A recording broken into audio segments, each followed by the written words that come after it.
हरे कृष्णा दोस्तों, हमने देखा है कि विष्णु जी का चित्र हो, मूर्ति हो, हमेशा चक्र उनके राइट हैंड में रहा है। और जब भी उनको विशेष रूप से कोई भी चीज़ प्रयोग करना हो, कोई अस्त्र प्रयोग करना हो, वो चक्र का ही प्रयोग करते हैं। लेकिन अगर हम जगन्नाथपुरी जाएं तो वही चक्रदेव दो जगह में मिलते हैं। एक मंदिर के ऊपर और दूसरा जगन्नाथ जी के लेफ्ट साइड में, राइट में नहीं, लेफ्ट साइड में, और वो भी डंडे के रूप में। क्यों?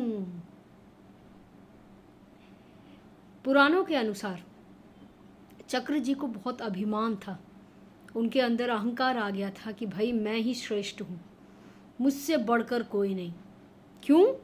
क्योंकि मैं हमेशा प्रभु का मुख्य अस्त्र हूँ, राइट में रहता हूँ, प्रभु मुझे बहुत वैल्यू देते हैं। और हमारे प्रभु जी अपने भक्तों में अहंकार नहीं देख सकते। उनके भक्त हमेशा प्योर होने चाहिए, बिना अहंकार के होने चाहिए। तो उनके प्रिय भक्त चक्र जी के अंदर जो अहंकार, जो अभिमान आया था, वो कैसे रहने देते प्रभु? इसीलिए जब प्रभु जी जगन्नाथ रूप में आए तो उन्होंने चक्रदेव को कहा कि भाई जाइए और आप हनुमान जी को संदेशा भेजिए कि हम उनसे मिलना चाहते हैं। तो चक्रदेव गए, वहाँ जाके देखा कि हनुमान जी तो अपने ध्यान में मग्न थे, चैंटिंग कर रहे थे, अपना पूजा अर्चना कर रहे थे। तो चक्रदेव जी ने बहुत बार बुलाया कि आपको ऐसा ऐसा बुलाया है, ये क्या है, वो क्या है, लेकिन हनुमान जी एकदम ध्यान मग्न थे। अब आ गया चक्रदेव जी को गुस्सा कि भाई मैं बुला रहा हूँ इतनी बार, ये सुन नहीं रहा है, कौन है ये? फिर जैसे ही हनुमान जी का जाप खत्म हुआ, जय श्री राम का, उन्होंने आँख खोला, चक्रदेव जी को प्रणाम किया और चक्रदेव जी ने बताया कि ऐसी ऐसी बात है, प्रभु जी ने आपको बुलाया है। और बोलते ही चक्रदेव जी चले गए, यू टर्न मार के। कहाँ? जगन्नाथपुरी। लेकिन उनमें गुस्सा तो था, भाई मैं आया बुलाने, ना इन्होंने मेरी बात सुना, इतना वक्त लगाया, और फिर क्या बोले कि ठीक है आप जाइए, मैं आता हूँ, मेरी थोड़ी पूरी पूजा अर्चना बाकी है, मैं करके आता हूँ। गुस्सा तो आना था। क्यों? गुस्सा हमें अहंकार की वजह से आता है। जब हमें लगता है कि हम कुछ हैं, खास हैं, तब आता है गुस्सा। अब चक्रदेव ने क्या किया? चक्र जी जगन्नाथपुरी के 4 द्वार हैं और चारों द्वार में वो पहरा देने शुरू कर दिया। हनुमान जी आए, आकर पहले द्वार में गए तो देख रहे चक्रदेव गाइयाँ यहाँ कर घूम रहे, नो एंट्री। प्रणाम किया कि प्रभु आपने ही तो बुलाया था, कि जगन्नाथ प्रभु ने बुलाया है, लेकिन चक्रदेव तो उनको घुसने नहीं दे रहे। हनुमान जी दूसरे द्वार में गए, वहाँ पे भी चक्रदेव घूम रहे, तीसरे में वहाँ पे भी घूम रहे, चौथे में वहाँ पे भी घूम रहे।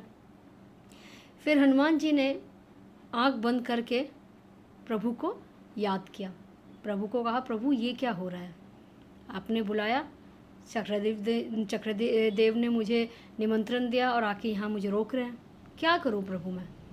तो प्रभु ने कहा कि आपको इसीलिए के तो बुलाया है, मेरे प्रिय चक्र के अंदर अहंकार आ गया है, उसे दूर करो। बस भगवान का आदेश मिल गया। हनुमान जी ने क्या किया? अपना चैंटिंग करते करते करते करते एक हाथ से चारों द्वार में गए, पकड़ा चक्र जी को, दूसरे द्वार में गए पकड़े चक्र जी को, तीसरे द्वार में गए पकड़े चक्र जी को, करते करते आराम से पकड़ा, कोई कठिनाई नहीं, आराम से पकड़ा। इतना तेज घूम रहे थे चक्र जी, लेकिन उनको आराम से पकड़ के लेके आए जगन्नाथ जी के पास, उनके चरणों में रखा, प्रणाम किया और चक्र जी को लज्जा आ गई। उनको समझ में आ गया कि मैं सोच रहा था मैं श्रेष्ठ हूँ, मुझसे तेजस्वी कोई नहीं है, लेकिन है। उनको बहुत लज्जा आई। उन्होंने जगन्नाथ जी से क्षमा प्राप्ति किया कि भगवान मुझे माफ़ कर दीजिए, मैं घमंडी हो गया था, मैं अहंकारी हो गया था, मुझे प्लीज़ माफ़ कर दीजिए। भगवान ने कहा, हाँ तुम अहंकारी हो गए थे, तुम्हारा अहंकार एक डंडे के रूप में हो गया था कि मैं सबको मार सकता हूँ, मेरे से श्रेष्ठ कोई नहीं है, इसीलिए तुम एक डंडे के रूप में मेरे साथ रहोगे, वो भी मेरे लेफ़्ट साइड में, ना कि राइट में।